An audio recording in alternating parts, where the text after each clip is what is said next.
Hello everyone. Today I'm going to discuss about What Then written by B.W. Yeats. यहाँ पर poet कह रहे हैं वो दोस्त जो मैंने चुने थे वो सोचते थे कि वो आगे चलकर फेमस बन जाएगा और सभी लोग उसको जानेंगे।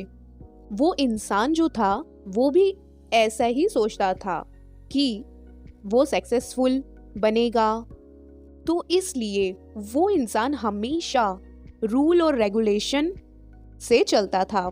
ठीक है, उसने जो अपने नियम बनाए थे उसके अकॉर्डिंग वो चलता था क्योंकि उसको लाइफ में सक्सेसफुल होना था। और जो उसके ईयर थे ना, जैसे 20, 21, 22 जो एज होती है, तो उसने पूरी एज में 20, 21 जो भी यूथ की जो एज चलती है ना, 20 से लेकर 29 तक, है ना, तो इस एज में उसने बहुत मेहनत की थी। अब यहाँ पर प्लेटो जो हैं, इस पोएम में जो मेंशन किया हुआ है प्लेटोज घोस्ट, तो जो ये प्लेटोज हैं वो एक ग्रेट फिलोसोफर थे, आप सभी को पता होगा। और कहा जाता है प्लेटो के जो भी विचार, मतलब जो भी थॉट्स थे और वो जो लिखते थे वो बहुत ही ज़्यादा स्पिरिचुअल होते थे और आफ्टर लाइफ से जुड़े हुए होते थे। तो यहाँ पर प्लेटोस का जो घोस्ट है उस आदमी से पूछता है और उस आदमी के ऊपर अपनी नज़र रखे हुए रहता है। वो उस आदमी से ये पूछता है कि इतनी मेहनत तो कर ली, लेकिन इसके बाद क्या होगा कि तुमने अपनी जो यूथ लाइफ थी उसको अच्छी तरीके से जी लिया, तो ये बताओ इसके आगे क्या करोगे।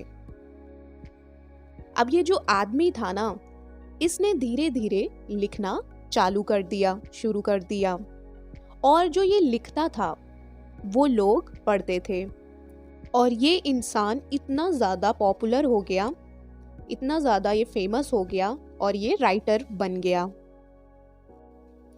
अब कुछ सालों के बाद क्या होता है, इसके पास बहुत ढेर सारा पैसा इकट्ठा हो जाता है, यानी ये बहुत ज़्यादा रिच हो जाता है।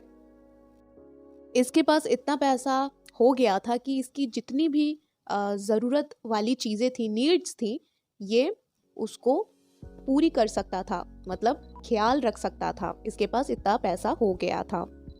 अब यहाँ पर लिखा हुआ है इस व्यक्ति के जितने भी फ्रेंड्स हुआ करते थे, उसके सच्चे दोस्त, वो सारे सच्चे दोस्त आज भी उस व्यक्ति का साथ देते हैं।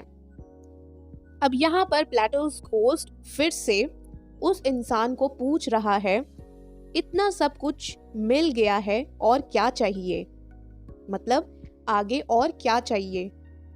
अब इस आदमी के जो छोटे छोटे ड्रीम्स थे ना वो सच हो गए हैं, पूरे हो चुके हैं। अब इस इंसान के पास एक छोटा सा प्यारा सा घर है और वाइफ है, डॉटर है, सन है, मतलब एक अच्छी लाइफस्टाइल हो गई है, एक अच्छा फैमिली हो गया है।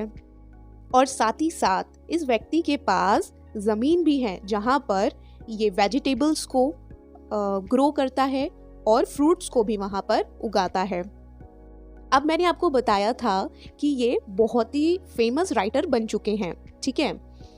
तो जितने भी अच्छे और फेमस राइटर थे वो इस व्यक्ति से इतना ज़्यादा इंस्पायर हो गए थे कि इनके बारे में वो पोएट्स लिखते थे। अब यहाँ पर प्लेटोस घोस्ट फिर से बोलता है कि इतना सब कुछ तो मिल गया है और क्या चाहिए। तो ये आदमी बोलता है, जो कुछ मुझे चाहिए था मुझे मिल गया है, मतलब जिस चीज़ों की मैंने डिज़ायर किया था, जैसा मैंने सोचा था वैसा हो चुका है, मुझे मिल चुका है।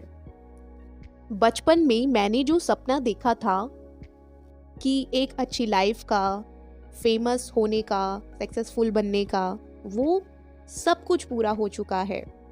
अब उन बेवकूफ़ लोगों को सोचने दो कि उनकी लाइफ में कुछ मिस हो गया, बट मैं अपनी लाइफ में परफेक्शन ले आया और अब मुझे कुछ नहीं चाहिए। लेकिन पीछे से एक आवाज़ आती है बहुत ही ज़्यादा ज़ोर से, What then? मतलब इसके आगे अब क्या करोगे। यहाँ पर जो प्लेटोस का जो घोस्ट है ना, वो जोर से बोलता है और वो क्या बोलता है, व्हाट देन, इसके आगे अब क्या करोगे। अगर अभी तुमने मान लिया कि अब कुछ नहीं करना या कुछ नहीं चाहिए तुमको, तो लाइफ में जीने का मोटिव क्या रह जाएगा। तो मुझे बताओ तुम आगे क्या करोगे। और यहीं पे ये पोयम फिनिश होती है। इस पोयम में यही बताया कि लाइफ में हमेशा आगे बढ़ते रहो, सीखते रहो, कभी भी स्टॉप मत हो। पर एक ऐसी एज आती है जिसमें इंसान बोलता है बस अब और कुछ नहीं चाहिए, क्योंकि उसकी सारी नीड्स पूरी हो जाती हैं। इसलिए इसमें जो प्लेटोस का जो घोस्ट था ना, वो यही पूछता रहता था, इतना सब कुछ मिल गया है, अब आगे और क्या चाहिए। तो लाइफ में हमेशा सीखते रहो, आगे बढ़ते रहो और कभी भी स्टॉप मत हो। आई होप कि आपको ये पोयम अच्छी लगी होगी। अगर आपको ये पोयम अच्छी लगी है तो लाइक कीजिएगा, सब्सक्राइब कीजिएगा और शेयर जरूर कीजिएगा। Thank you.